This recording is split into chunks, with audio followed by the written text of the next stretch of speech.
Please tell us something about you, your career and current position. I'm a medical doctor trained, and later I continued my doctorate studies in Erasmus Medical Center in the Netherlands, as well as had internships in epidemiology in Harvard School and Cambridge University, and currently working as associate professor and leading a group on cardiometabolic epidemiology in Switzerland.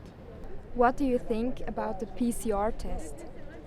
Well, I'm not a virologist, and it's not that I can say that much about the PCR test, but of course, as an epidemiologist, I'm interested in diagnostic tools, and as every diagnostic tool, including here PCR, it has its own advantages and disadvantages. For instance, from the research, it's now also well accepted that when you do a PCR test and it's positive, not necessarily means the person is infectious. And that has implications when it comes to the study that look at risk factors or factors that impact the transmission, but also investigate disease severity. What do I mean with that? For instance, different countries use different cycle thresholds, what we consider that what is one criteria for the PCR test. And different cycle threshold can give different positivity rates. In that scenario, when different countries use different thresholds for diagnosing SARS-CoV-2 positivity, meaning that when you look at risk factors across different studies, you have so many different definitions of disease, which actually questions the results of those studies, and we have so much of them.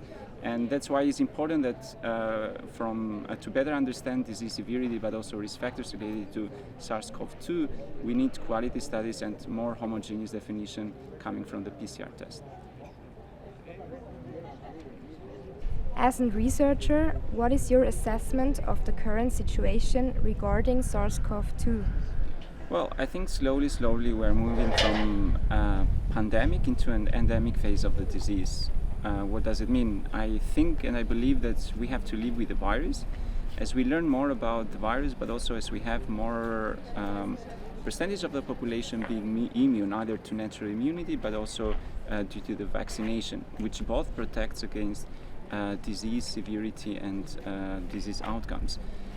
We probably will have to face different waves as we faced before with flu. But this, of course, there is lots of uncertainty what will happen in the next month. And while we need to be prepared, I don't think there is, at the time we're speaking, there should be fear about the next waves of COVID-19.